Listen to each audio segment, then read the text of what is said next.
নমস্কাৰ। তো আজি আমি ক্লাছ 12 মেথমেটিক্স চেপ্টাৰ 2 এক্সাৰসাইজ 2.1 11 আৰু 12 নাম্বাৰ কুৱেশ্যনবোৰ কৰিম। তো কুৱেশ্যন দুটা কৰিম, তাৰে আগতেও মই 2.1 এক তাৰপিছত 2 6 সেই তিনিটা অংক কৰি দিছিলোঁ। তাতে মই এই সূত্ৰবোৰ দিয়া নাছিলোঁ। এই সূত্ৰবোৰ লাগে আমাক যেতিয়া এই ভিতৰত মাইনাছ চিনডাল থাকে তেতিয়া আমাক এই সূত্ৰবোৰৰ প্ৰয়োজন হয়। তো ইয়াত আমি ভাল দেখিলে গম পাওঁ যে সাইন ইনভাৰ্স -x থাকিলে মাইনাছ চিনডাল আগত আহে আৰু সাইন ইনভাৰ্স x হৈ যায়। তাৰপিছত এইটো আমাক কণ্ডিশ্যন দিয়া আছে। তাৰপিছত কোসেকৰ ক্ষেত্ৰত ইয়াৰ সাইন কোসেক tan এই তিনিটাৰ ক্ষেত্ৰত সেম মাইনাছ চিনডাল আগত ওলাই আহে। কিন্তু যেটো আমাৰ cos sec cot এই তিনিটাৰ ক্ষেত্ৰত যদি ভিতৰত মাইনাছ চিনডাল থাকে তেতিয়াহ'লে আমি আগত কি দিব লাগে পাই মাইনাছ cos ইনভাৰ্স পাই মাইনাছ sec ইনভাৰ্স পাই মাইনাছ cot ইনভাৰ্স। ইয়াত যদি আমি চাওঁ সাইনৰ ওলোটাটো কি কোসেক, সাইনৰ ওলোটাটো হৈছে কোসেক। তো এই দুটা সেম। তাৰপিছত অকল হৈ গ'ল tan। তাৰপিছত যেহেতু cos আৰু sec টো cos ৰ উল্টা sec এই দুটা সেম হ'ব আৰু tan টো যেহেতু এইটো হয় গতিকে tan ৰ উল্টাটো এইটো হৈ গ'ল। তো মনত ৰখাটো নিজৰ কথা। এতিয়া আমি 11 আৰু 12 নম্বৰ কুৱেশ্যনটো কৰিম।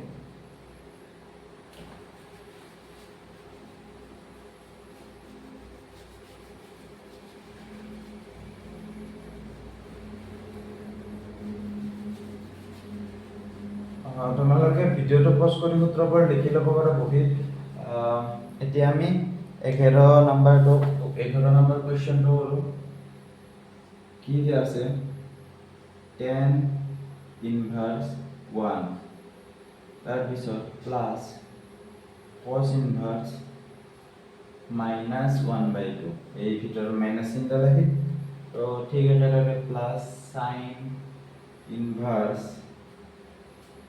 -1/2 এইটো দিয়া আছে। তো tan ইনভাৰ্স এইটো আমি যদি সলভ কৰোঁ tan ইনভাৰ্স 1 ৰ ভ্যালুটো আমি কেনেকৈ উলিয়াম? আমি প্ৰথমতে ধৰি লৈছিলোঁ যে tan ইনভাৰ্স 1 থিটা। ইয়াত তেনেকৈ ইমান ধৰি থকাৰ প্ৰয়োজন নাই। tan ইনভার্স 1 মানে যদি মই যদি সাইডত লিখিও দিওঁ tan ইনভার্স 1 যদি থিটা বুলি ধৰো তেতিয়াহ'লে থিটা tan ইনভার্স 1 তো 1 কি যাব tan থিটা 1 মানে কি আছিল tan π/4 কাৰণ tan 45 ডিগ্ৰীৰ ভ্যালুটো 1 হোৱা আছিল। তো ইয়াতে যাব tan থিটা tan কেনসেল হ'ল। তো থিটাৰ ভ্যালু আমি পালো π/4 মানে tan ইনভাৰ্স 1 ৰ ভ্যালু আমি কি পালো থিটাৰ জায়গাত আমি থিটাৰ ঠাইত কি লিখিব পাৰো tan ইনভাৰ্স 1 আমাক লাগে কাৰ ভ্যালু tan ইনভাৰ্স 1 ৰ ভ্যালু নালাগে জানো। তো tan ইনভাৰ্স 1 ৰ ভ্যালু কিমান পাই গলো আমি π/4। তো ইয়াত আহি যাব π/4।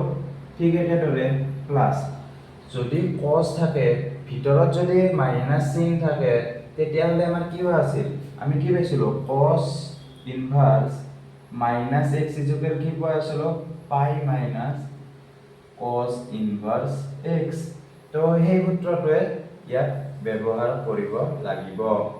তো ইয়াত কি হৈ যাব পাই আহিব মাইনাস cos ইনভার্স x মানে কি আছে ইয়াত 1/2 তাৰপিছত প্লাস sin ইনভাৰ্স থাকিলে কি হোৱা আছিল যদি আমি সূত্ৰটোত যে পাইছিলো sin ইনভাৰ্স -x কি হোৱা আছিল মাইনাস sin ইনভাৰ্স x। তো মাইনাস sin ইনভাৰ্স x তো চিনডাল আহি যাব মাইনাস তাৰপিছত sin ইনভার্স x মানে কি হ'ব 1/2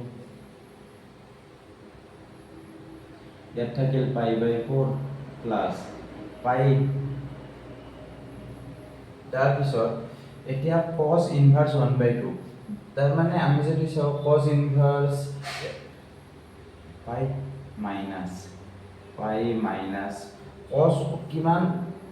cos কিমানৰ ভ্যালু 1/2 হোৱা আছে মানে cos কিমান ডিগ্ৰীৰ ভ্যালু cos কিমান ডিগ্ৰী আছিল cos 60 ডিগ্ৰী হলে কি হ'ব cos 60 π/।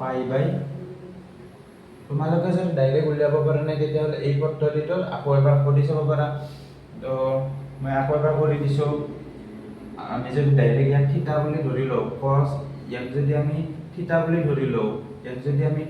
ধৰি লওঁ তেতিয়াহ'লে 1/2 is equal cos থিটা হৈ যাব এটো কিমান হ'ব cos 60 ডিগ্ৰী মানে কি হৈ যাব π/60 হলে 3 তো থিটাৰ ভ্যালু আমি কিমান পালো π/3 আহি যাব তাৰপিছত মাইনাস 1/2 আছে 1/2 sin কিমান ভ্যালু 1/2 sin 30 ডিগ্ৰী হলে ইয়াত আহি যাব π/6 ইয়ালৈ ঠিকে থাকিল তো ইয়াত যদি আমি এই দুটাৰ যদি আমি কি কৰো কমন লও কিমান হ'ব 4 তাৰ পিছত পাই প্লাস 4 পাই ইয়ালৈ ঠিকে থাকিল মাইনাস চিনডাল কমন আমি লও ভিতৰত হৈ যাব প্লাস 6 3 গুণ কিমান হৈ যাব বা আমি যদি 6 টোৰ এলসিয়াম লও যদি 6 ইয়াত হৈ যাব এলসিয়াম ললে 6 তাৰ পিছত 3 ৰ লগত কি পূৰণ কৰিলে 6 পাও 2 ওপৰত হৈ যাব 2 পাই মাইনাস 6 গুণ 6 মানে ওপৰতো আমি 1 মাল্টিপ্লাই কৰিলে আমি পাম পাই তো এটো হৈ যাব আমাৰ 5 পাই বাই 4 মাইনাস ভিতৰত কি হৈ যাব এতিয়া 4 এটো যেহেতু আমি মাইনাসটো কমন লৈছিলো তো ভিতৰত হৈ যাব প্লাস তো প্লাস হলে 2 পাই এটা হৈ যাব 3 পাই বাই 6 ইয়ালৈ ঠিকে থাকিল তো 3 ৰে এক যাব ক্যান্সেল 3 2 গুণ 6 তো পাই বাই 2 এলসিয়াম ললে 4 তাৰ পিছত এটো হ'ব 5 পাই মাইনাস আৰু ইয়াত 2 2 গুণ 4 তাৰ পিছত তো ইয়াত হৈ যাব 2 পাই তো 5 পাইৰ পৰা 2 পাই গলে কিমান হ'ব 3 পাই 4 তো आंसर হ'ব আমাৰ 3 পাই বাই 4 आंसरটো হ'ব আমাৰ 3 পাই বাই 4 তো এইখিনি আছিল অংক তো এতিয়া আমি 12 নম্বৰটো কৰো 12 নম্বৰটো একে সেম 12 নম্বৰটো ইয়াত চাগে সহজে হ'ব তো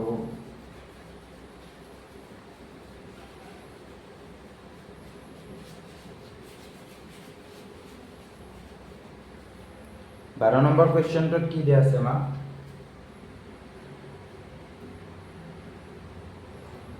যেটো আমাৰ 12 নম্বৰ আছে সেইটোত আছে আমাৰ cos ইনভাৰ্স 1/2 প্লাস 2 sin ইনভাৰ্স 1/2